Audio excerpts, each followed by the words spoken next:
The following content is provided under a Creative Commons license. Your support will help MIT OpenCourseware continue to offer high-quality educational resources for free.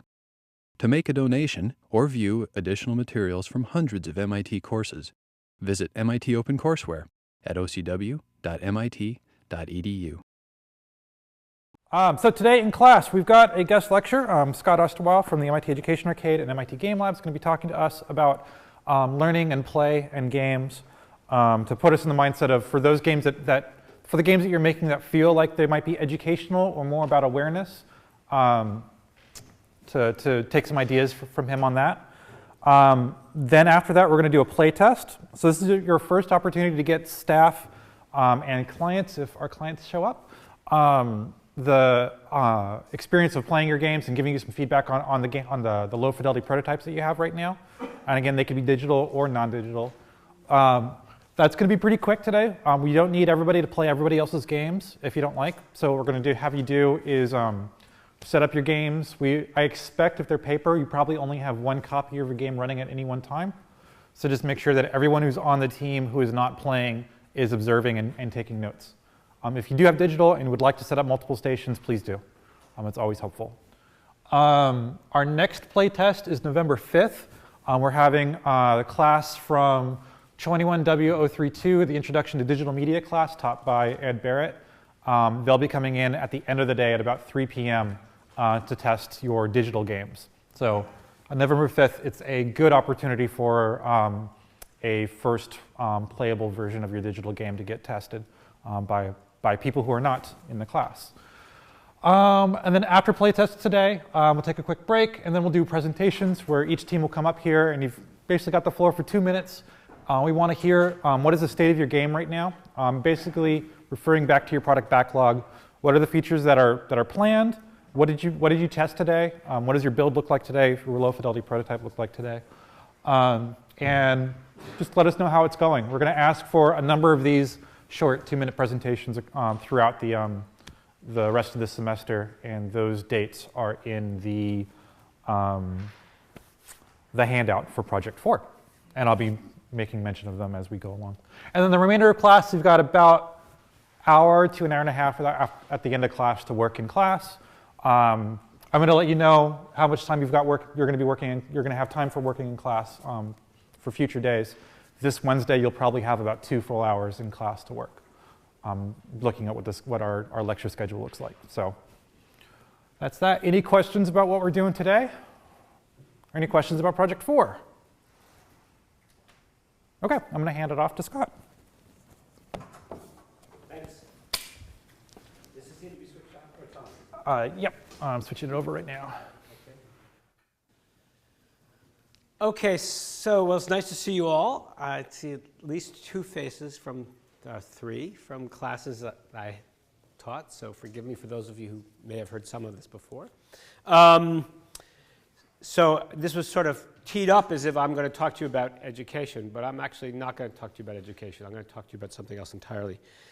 Maybe we'll get around to education by the time we're done. But what I want you to do right now, hang on one second, is quickly turn to the person next to you, play quick rounds of tic-tac-toe. OK. So I do like doing this, even though it's hard to get people to stop, which is actually kind of interesting to me. When I've done this with an audience of about 300 people, it takes a long time to corral everybody back.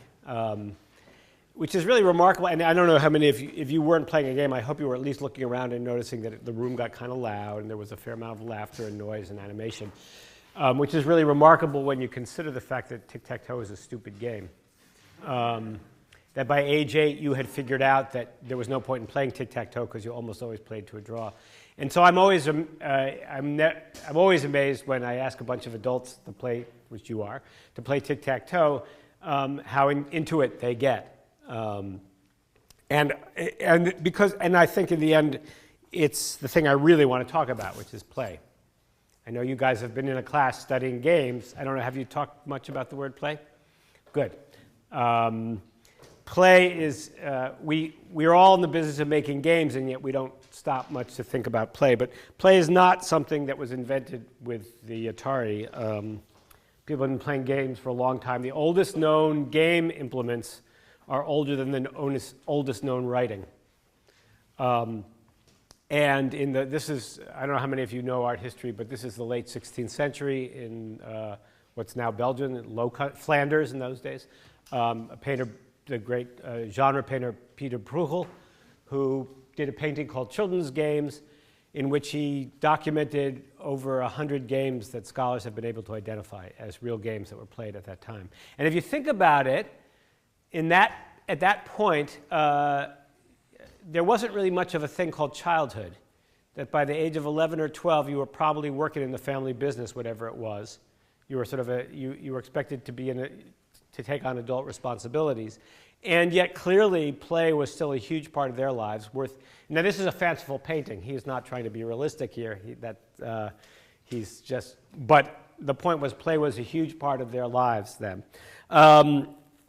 So we know that they were playing back in the 16th century.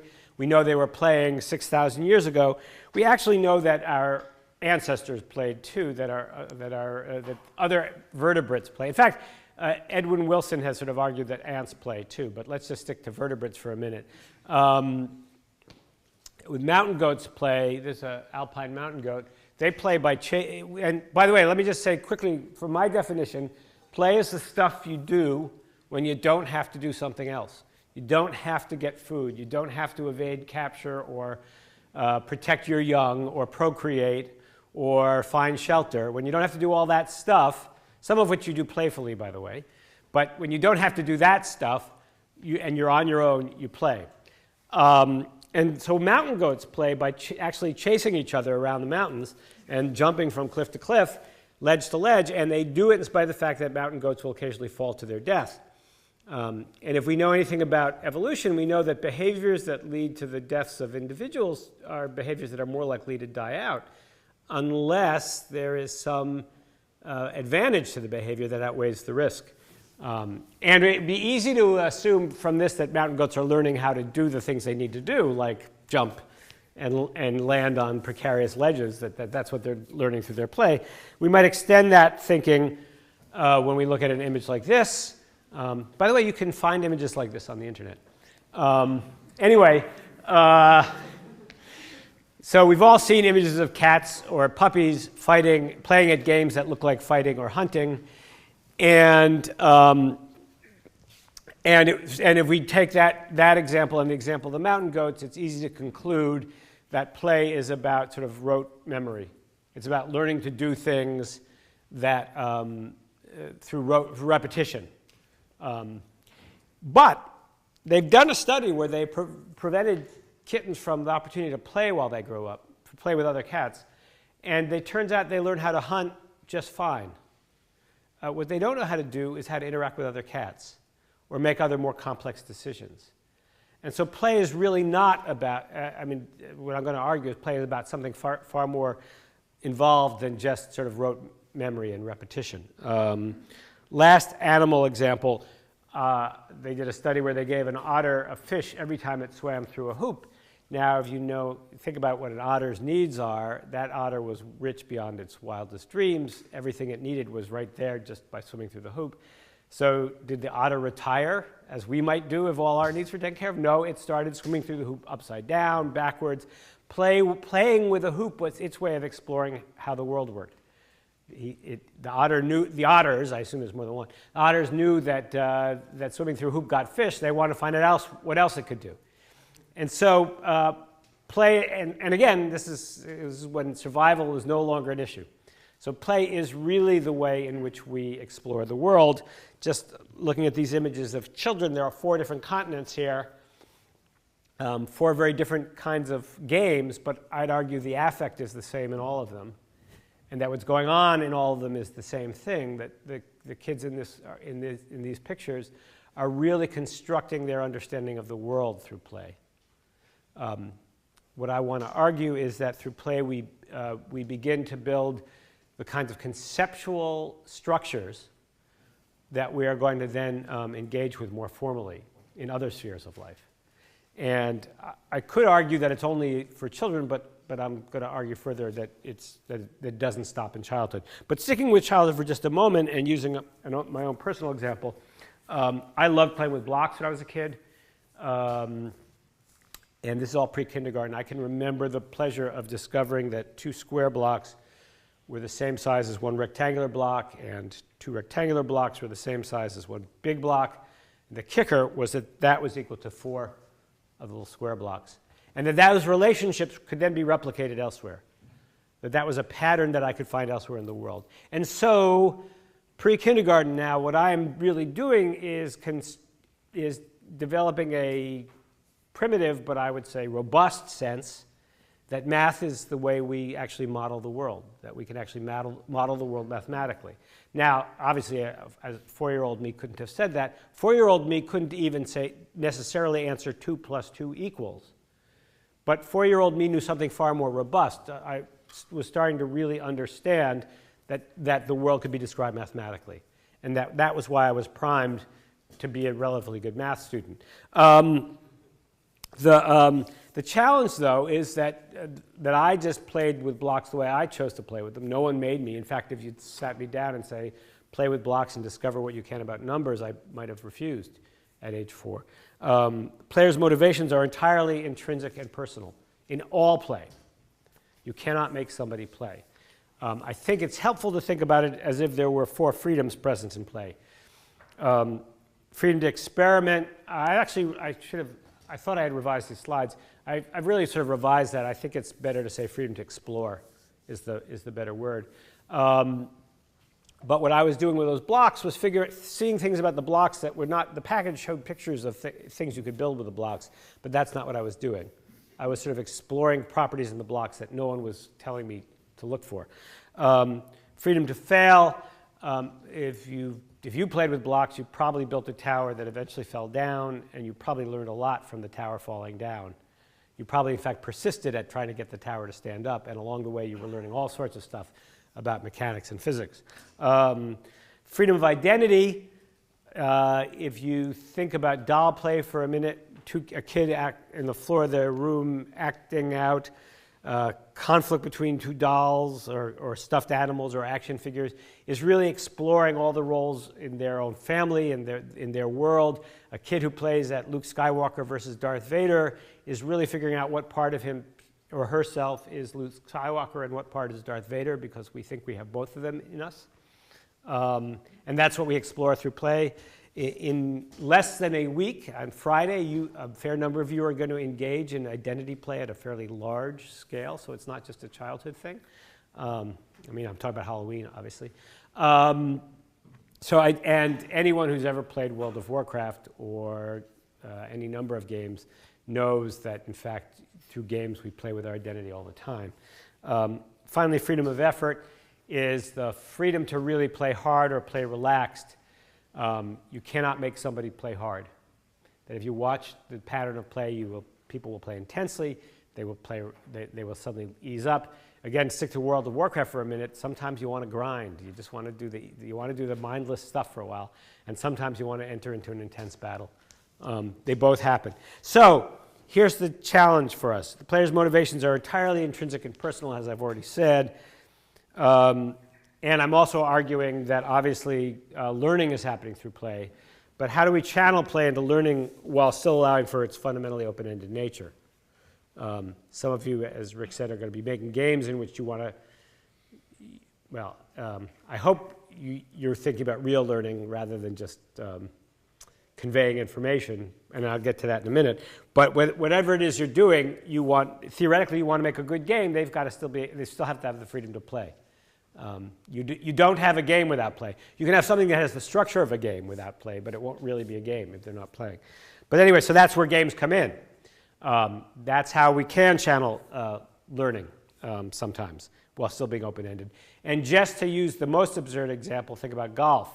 It was Bernard Suits who originally used this example. But in golf, you're hitting a very small ball with a very long stick. Anyone golf here?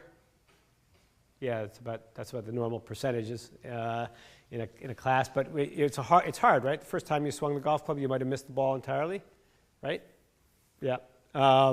Sometimes even when you start connecting with a ball, it goes the wrong direction. It goes 10 feet, 20 feet. When you can finally hit it some distance, it goes into the water, it goes into the woods. It costs $2.50 every time you lose a ball. If your goal after all is to get the ball in the hole, why not just pick it up and walk to the other end of the course and drop it in? The golf game would go much quicker. You'd never lose a ball. You'd have a lot more success. But no one chooses to play golf that way. If you think about it, people choose to play golf by moving the ball to the hole in the single stupidest way possible. And as Bernard Suits said in this context, games are really about overcoming unnecessary obstacles. And unnecessary is critical here because every game is by definition unnecessary. If you're really playing, it's voluntary. It's not required. Your survival does not depend on it. So by definition, every game is unnecessary, and therefore the obstacles in every game are unnecessary. And a game is the voluntary overcoming of unnecessary obstacles. So why do we do it? Why would we do all that? In games we willingly submit to arbitrary rules and structures in pursuit of mastery, because that's what's going on in golf. Even in golf, you think it's hard, and yet, even though you missed the golf ball the first time, you think, I think I can hit it. And then eventually you do hit it, and you say, I think I can hit it further, and I think I can hit it straighter. And in fact, the game gives you feedback. The game is continually giving you feedback as to how you're doing. And your sense that no matter how ridiculously hard golf is, you have the sense that you can set for yourself proximal goals. I'm going to hit a little straighter, a little further. And the game lets you do that. No one runs out to the golf course and says, stop, you didn't hit the ball far enough, right? Or yells at you and says, hit it further, further, right? They let you playfully explore what you can do with that golf ball, and you keep saying, I'm getting better, and so you keep playing golf. And that's true with every game. And I'll talk about a couple other examples going forward about that. But so games give you proximal goals which seem worth achieving, but only if you can continue to be playful. And that's the thing, I think the thing we sometimes lose sight of when we're making games is the playfulness. We remember the goal, we remember that there's an outcome that we want, and we remember that we want the player to get to that outcome, but we forget about playfulness, which means we either make a game that's too easy, we lead them right to the outcome. That's like picking up the ball and walking to the other end and dropping it in the hole, and a lot of games do that. Or we just figure, I'm going to make it really hard, I don't care whether they enjoy themselves, they're going to get there. And of course they don't, they quit. So the art of games, of making games, is really the art of giving the challenge. It's one thing to define a challenge, that's important. The real art in it is defining a proximal challenge, one that people can reach. And I would argue that if you're talking about games in which you want to convey information or you want people to learn something, all of that has to hold true. And in fact, the other thing I'm arguing, obviously, is that in every game people are learning. That the reason you like playing golf is because you're learning. And Ralph Koster sets this out really well in The Theory of Fun, the book A Theory of Fun. But that basically the fundamental pleasure of gameplay is learning to master the game. Which means, in a sense, if you're doing a game and you've got some goal for some learning to happen, all you've got to do is make that learning interesting and worth achieving, right? And by giving people the right set of goals to work toward it. So I keep talking kind of interchangeably between play and learning, and yet the four freedoms of play, which I'm arguing are the four freedoms of learning, are not the four freedoms of school. If you think about school, and I'm not talking about MIT right now, but you think about your own high school experience, or particularly high school is particularly bad, what kind of freedom is there? Freedom to fail? Not so much.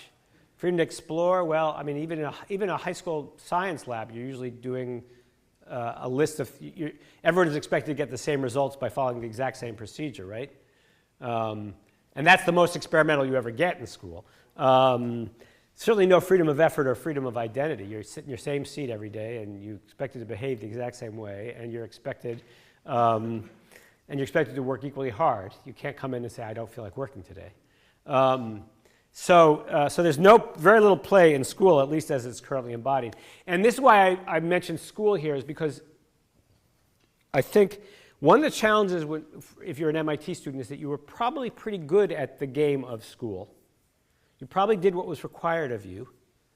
You probably didn't necessarily recognize that doing the things that school required of you was not when you were actually learning, that was just playing the game, that the learning was stuff you did was more self-motivated and more self-directed.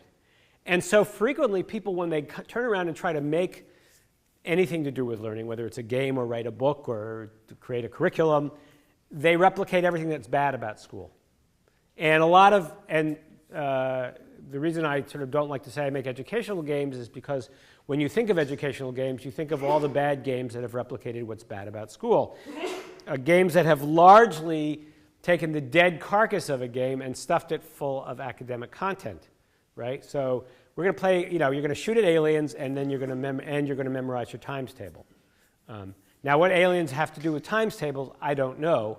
And I'd even argue that memorizing your times table is of questionable value. There may be a place for it, but it's certainly not what being good at math is about, fundamentally. And too often, games for learning end up being about simply, I'm going to feed you content that would be boring in a lecture or boring in a textbook, and guess what? It's going to be just as boring in a game. The only difference is we're going to surround it with things that we think you think are fun, like shooting at aliens. So it sort of translates into people thinking that what the world needs is something like Grand Theft Calculus. But in fact, without playfulness, a game is just going through the motions. It's just gym class.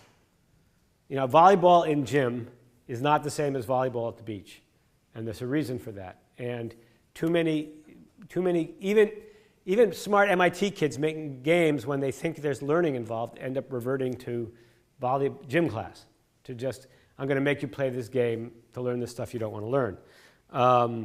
Just to talk about the difference between a good learning game and a bad learning game, let's talk about the difference between a spelling bee and Scrabble. In a spelling bee, most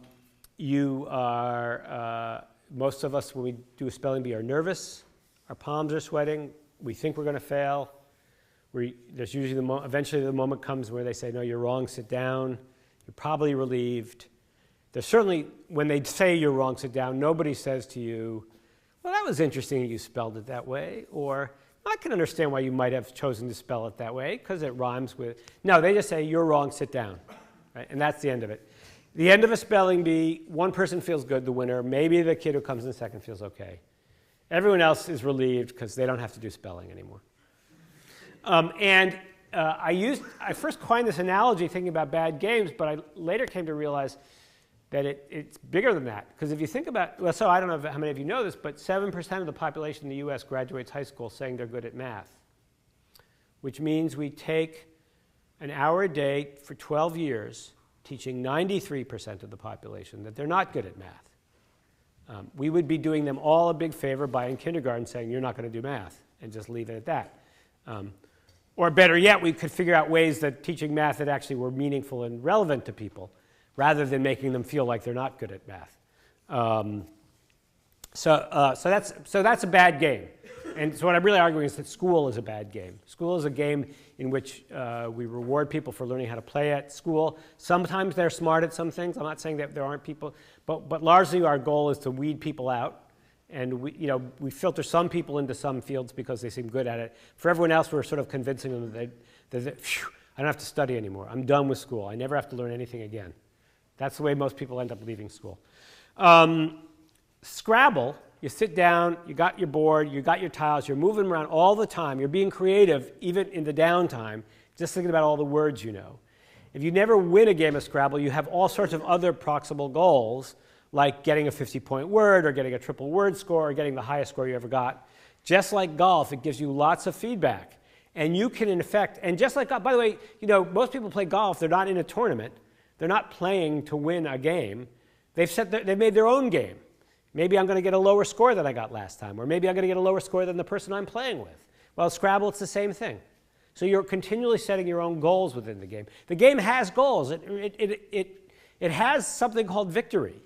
And we all may aspire to that victory, but we have lots of other ways of measuring ourselves that are not about victory. And every player makes up their own game within Scrabble and golf and any good game. We actually all play a different game when we play a game, and that's not a fault of the game. So one last thing I sort of want to bring into that to the conversation as we think about this is an expression that comes around, it dates back to around the same time as the Bruegel painting, but in English, we first see the expression, all work and no play makes Jack a dull boy. And at first, your first response is that's a good thing, right? Yes, no one should have, play is important. So it seems to be a statement in support of what I've been saying. The only trouble with it is that it also sort of suggests that there's this dichotomy. There's work and there's play. And I may have sort of suggested it by saying it's the thing you do when you don't have to do anything else. But what I'm really but then I did modify that by saying that you do some of these other things playfully as well. And in fact, when we go into school, we sort of think that there's learning and there's play and that they're different. But in fact, I'm going to go quickly through those slides and just go up to here and just say I think we really need to think of it more like this.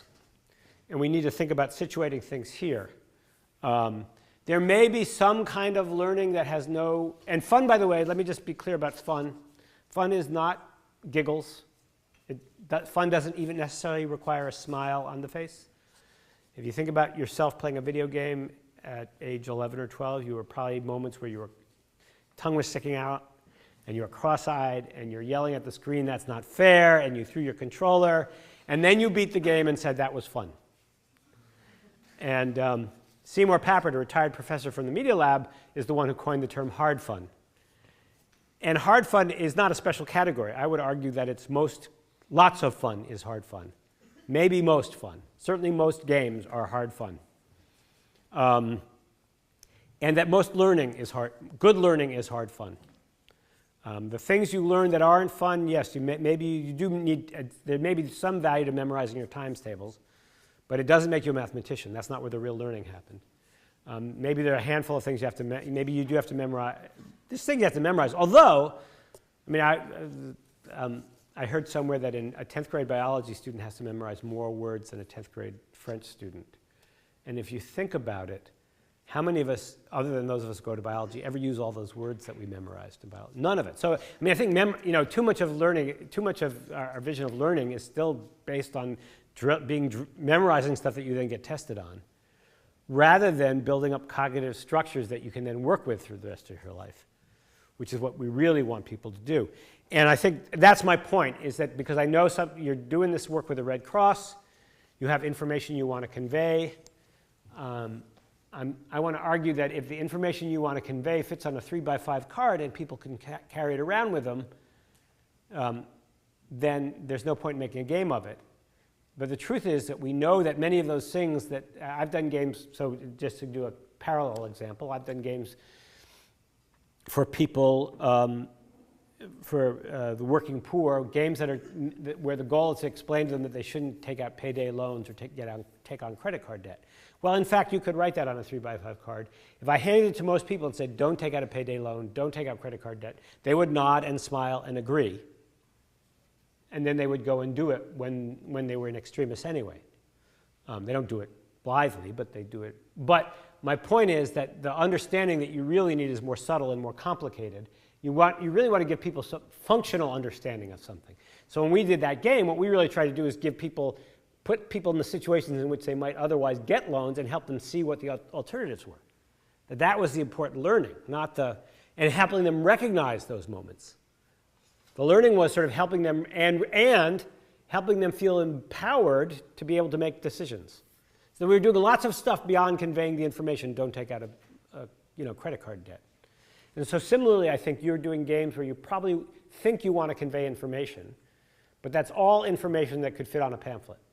In a pamphlet or on a 3x5 card, and you probably really don't want to make a game about that. You probably really want to make a game that's going to be about helping people through some experience master something, and through their sense of mastery change them. So I think that's it in a nutshell, what I want to say, and just use the rest of the time for questions, and then I'm eager to see your paper prototypes with everybody else. So. Any questions? Yes? So a lot of your initial description actually sounded like grad school. Yeah? So I feel like grad school is quite Yeah? Say a little more, because not everyone knows. Because so freedom to explore and fail, I think that's like fundamentally why you go to grad school. Yeah. Yeah. You can explore things, you can fail. Like if you do a project and it doesn't work, Yeah. then nobody's really going to get mad at you. You just do the next paper. Right. Effort, you can try as hard as you want, and there are days when you don't feel like coming into work. And Yeah. you don't do much. Yeah. I'm not sure about identity. Right. Well, a lot of people enter grad school thinking they're going to do one thing and end up leaving doing something else. They've had that freedom to. I mean, actually, that's true of undergraduate too. I would say undergraduate, and certainly at MIT, it seems to me slightly more playful. Well, I don't know. I'm not familiar. I don't know what it's like the freshman year when you're doing all those P sets. I don't know what that's like. I was not. I was a theater major at a different school, so I don't know what that's like. But I do see, particularly in upperclassmen, a fair amount of play in your work. So I don't know, but I think it is true. Really, what I'm really arguing at core is that what real education is about is learning how to learn, is learning all the kinds of things you need to do to know how to learn, and helping, and some of it means just having your natural curiosity positively reinforced instead of negatively reinforced. Kids are naturally curious. They don't have any trouble asking questions. We slowly start doing things that make people stop asking questions. We kill the curiosity in most people. And so I'm really arguing that education should be about maximizing your curiosity so that you can continue to ask interesting questions for the rest of your life. So so my example of math, I don't see why there's no reason why everyone who graduates high school couldn't, when they then hear a politician quote a statistic, say, how does he know that? Where did that statistic come from? And maybe even interrogate, and when you read a survey, say, that question doesn't seem like a good survey, or that's correlation, not causation. Those are all things we could learn in high school math, for example. So it's much more about learning how to think than it is about, and for statistics, it's far more important to know how to ask those questions than it is for everybody to know what the R value is of something. I think that's a term in statistics, isn't it? Yeah. I have to take statistics. I'm sort of, and the reason I'm going back to sort of trying to talk to you about what education should be about is because if you go do games for learning, particularly because they're games, you've got to shake the false model of what learning is and sort of go for the truly playful model.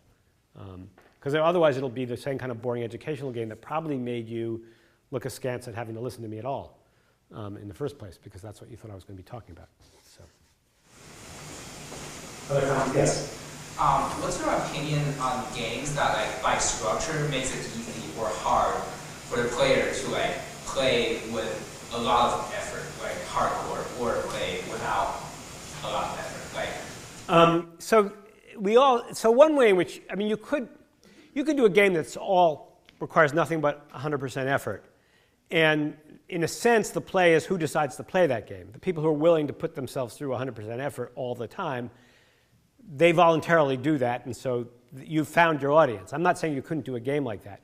I'm saying that it's likely that in the course of most people's gameplay, they're going to have this need to, like a game where you get on the rails and the clock is going, and you guys have to keep shooting. That's why there's usually plateaus of some kind or another. There's an acknowledgement that people need to stop and take a breath, even if it's just a plateau, a save point.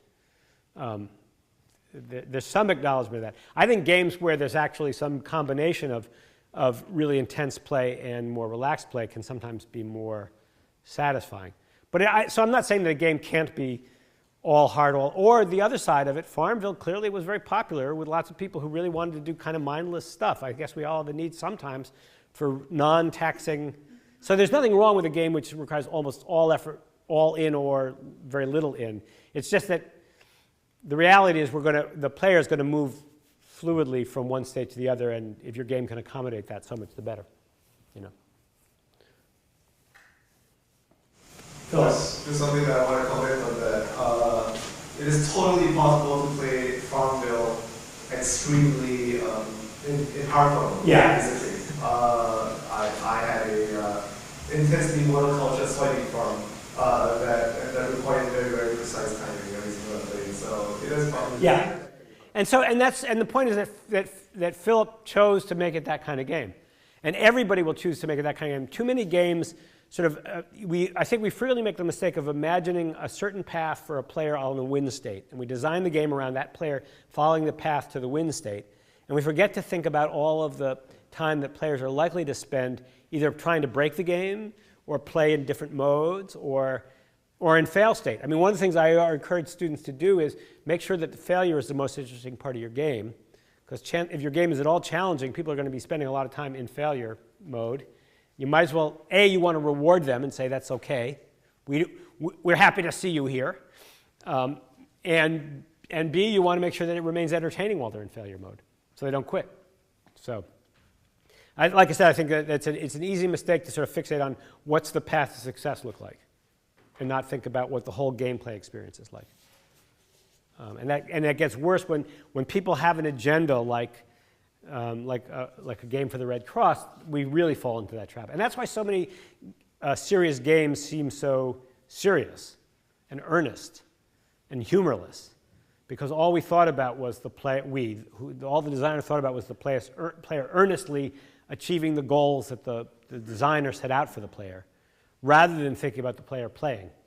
So. Yes. Yes.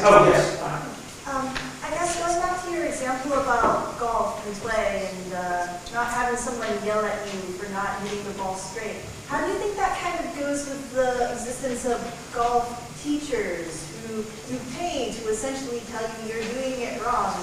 The point is, I guess I'm thinking of my own dad. Yeah. And in conjunction with my sister, who have very different opinions about the golf coach telling them to do it right. The relevant thing there is that they elected to have a golf coach tell them to do that at a certain point in there.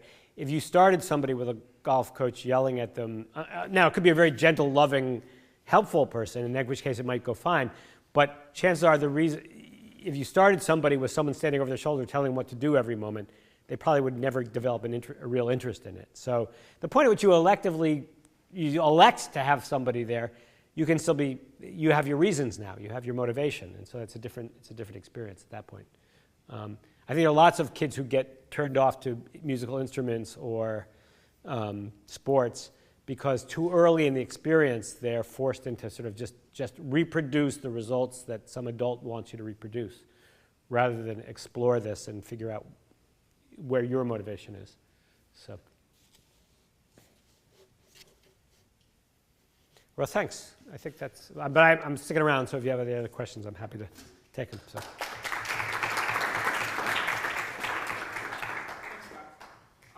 Another reason I wanted to ask you to come and talk to class. Yeah.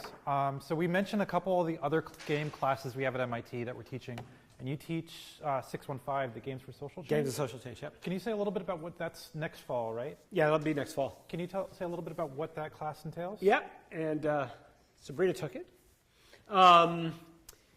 It's sort of getting at this, taking the same principles that I was talking about, and using them to think about if you're interested in social change and you want how you could use games for that, understanding that you can't make people change, and so the question is how can you use play to actually encourage change, and so partly we're looking at critically at how society works. And the task we're trying this year for the first time, we're doing two big projects this year. We're doing, we're just now finishing a project on the theme of walls to go in conjunction with the 25th anniversary of the Berlin Wall coming down. And that's going to be on display at the Goethe Institute, which is sort of a place in Boston. And it may also be on display in Munich at the same time, the games. And then we're going to do a project where we try to actually look at some system in society, like school, which is a bad game, and try to redesign it as a good game. Not make a game about school, but rather redesign school itself as if it were a game. So that's, every year we try different stuff. The one thing I like to try to do is come up with projects that actually have, for which you're doing it with somebody besides just me. I don't just want students doing stuff for me. I want them doing it for some bigger audience. So we try to do that with every game every semester. So anyway, that's a cool. Yeah. So if you really like what you're doing right now with the Red Cross Red Crescent project, and you want to do more of this kind of stuff, take a look at that in the fall. And if you're looking for some help or insight about the design of your project this semester, the Games for Social Change materials are on the OpenCourseWare website. Yeah. And we'll post those readings and materials there, so you can take a look at that. It's a bit of a seminar, so I think there are no lectures, and so I think there's a lot. Readings. Yeah, and they're not always explicitly about what we end up talking about in class. So I don't promise that they'll always be helpful, but anyway, they're more like thought starters than. But yeah. All right, so it's 1:48. Take a really quick break, and then set yourself up into your 5 groups, and set up your playtest. We'd like to start doing playtest at 2, so 12 minutes from now, if that's possible. Do you think it's enough time? Okay, so we're about to get started. How many stations do you have for testers? Many laptops as are in the How many are you going to have? 3? All right, 3.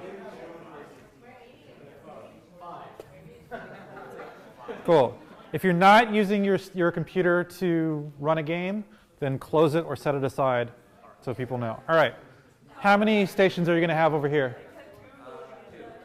2? And group behind you, how many workstations? 4?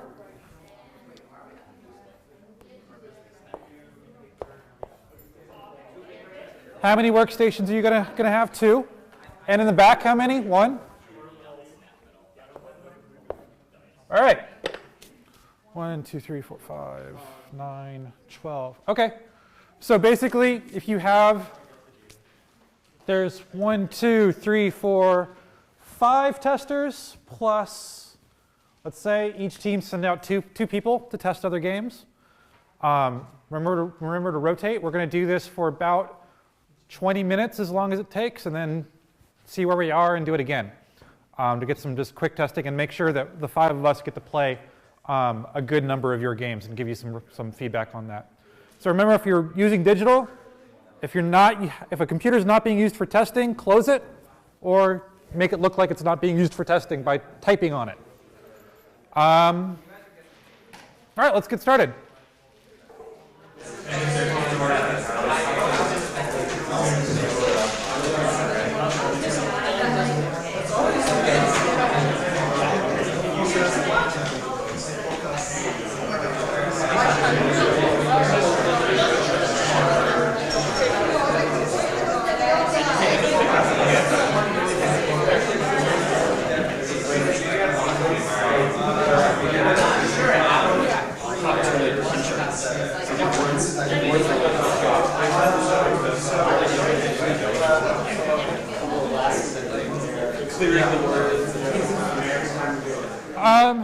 Can I get everyone's attention really quick? Can I just get a really brief report? How many teams, how many tests did you guys get?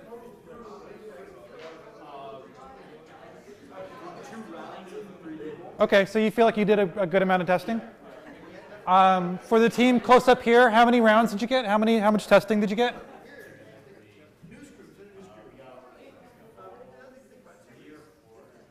4? How many tests did you get? Like, how many people played the game? A good number? Okay, cool. So I'm just trying to get a sense. You guys feel like you got a good sense of number of people? Did you guys get 4 or 5? Okay. And in the back, how many players did you get? Has it been useful? Yeah. Okay. All right. So let's close off testing for now. If you'd like to test later today or later during the class period, you can. Go ahead and finish off whatever testing you're doing right now. And at 2:50, we're going to come down and each team's going to give a brief 2-minute description about the state of their game and your product backlog. And those are actually going to get recorded so that we can send them to Pablo and the rest of his team so they can see what you've been working on and give us some feedback about it. Okay? So 2:50. Everyone set?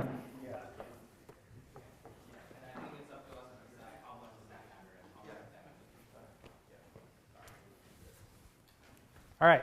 So Snap, come on up. And again, 2 minutes. Talk about your features. Talk about what's put in there, what's in your game now, what will be in your game. Also, give a really brief description of the topic your game's about, so that this is for our clients to know what we decided to do for all of our topics.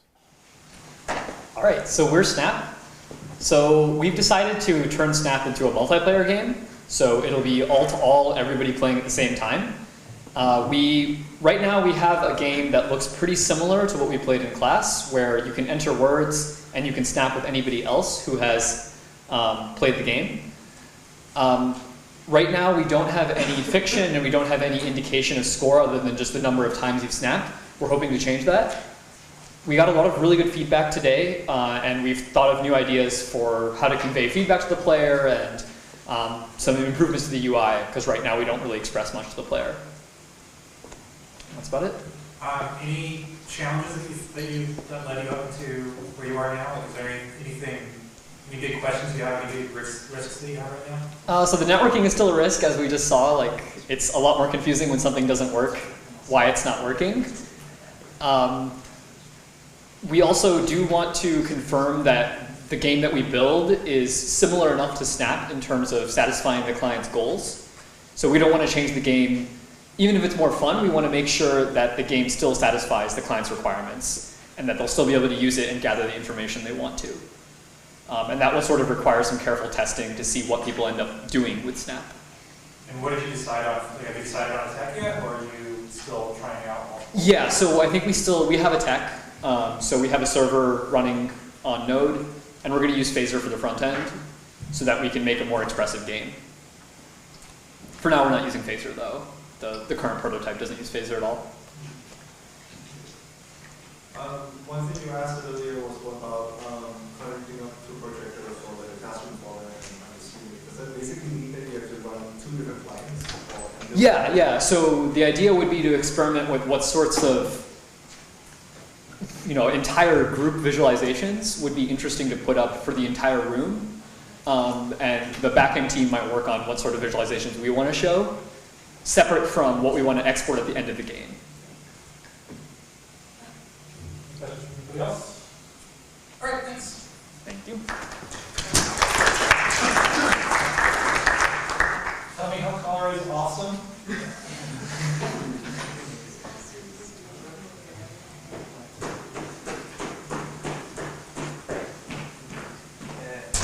Yeah, so the current state of our game, we spend a lot of time thinking about design and how exactly we want to do things. So we're currently making sort of a game where you you take care of a bunch of villages. So you see different villages, how infected they are, how many people are dying, sort of thing. And then you implement measures to prevent cholera spreading. So you give people soap to wash their hands, or set up restroom facilities, or use vaccination, that sort of thing. And so a lot of the feedback that we got and a lot of questions that we're facing is basically sort of revolves around the issue of making this game realistic versus making this game more fun, sort of thing. So you can make a really unrealistic game that can be tons of fun, but we also want to stick to reality, because at the end of the day we do want to teach the people that are playing how to prevent cholera from spreading. So there's sort of this trade-off that we have to make, and the second trade-off is sort of you can make a blatantly educational game that just throws facts at you that can sort of be fun for the first time you play it, but doesn't have a lot of replay value. And it's sort of hard to make a great educational game that also has a lot of replay value. So we're thinking maybe we don't want that much replay value. Maybe this is a game that these people will play once or twice, learn what they need to learn, and then never play it again. So it's sort of trade-offs that we need to think about. So you're still right now in paper prototyping design? Okay. Cool. Thanks. Yeah, we're starting to build up backend, and we're going to be using Phaser to do the front. Oh, so you've already used Phaser. Okay, cool. Thank you.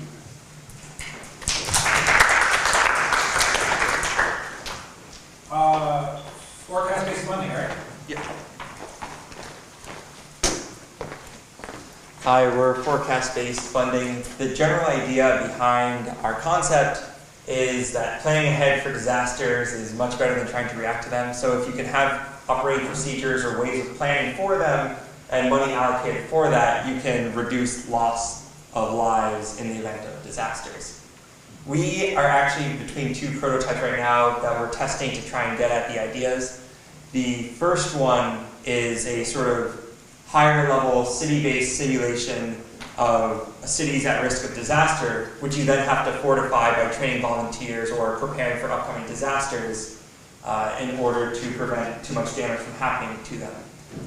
One of the problems that we're seeing with the game is that it's kind of abstract and not as interactive for players to connect with, but they are getting a good understanding of the idea of planning ahead.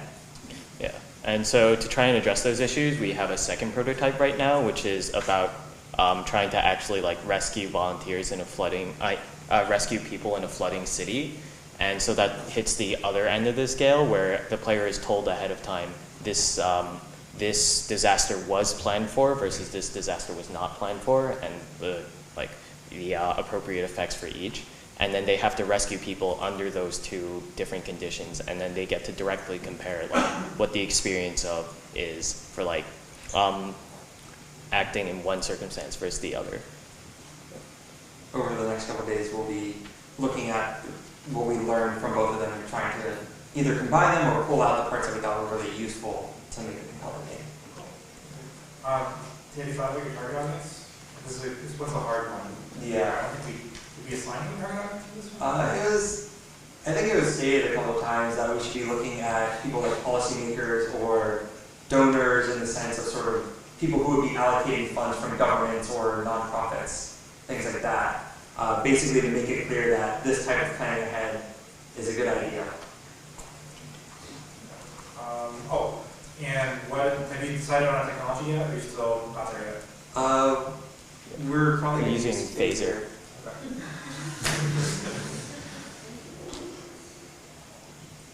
All right, thank you. Anyway.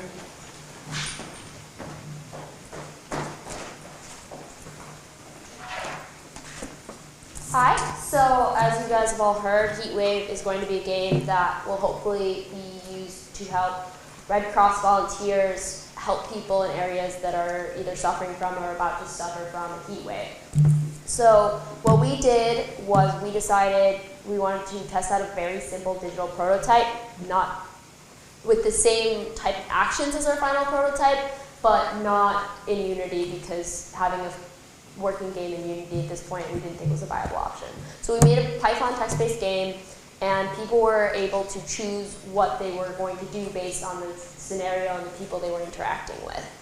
And what we really wanted to test it was, how does this work? Is playing a good way to learn? And if so, how can we make more learning come out of the fact that they're playing a game and they're making these choices? So what we did was we showed people, and a lot of times people noticed right away, well, I don't want to sit there and do nothing, which is what we wanted them to notice. And, oh, this person passed out even though they were only outside for 3 hours. Why was that? So we did see a lot of that, but something we didn't see was people sometimes got stuck in a pattern. It's just like, well, I'm always going to do the same thing, and then they don't get different results and they don't really learn anything. So we want to give people more interesting options and more options in our actual games so that they try more things and they learn more. So that's what we're going to do. So you are going to do your question? Yeah. Okay. Any other questions? No. Thanks. Thank you. Village.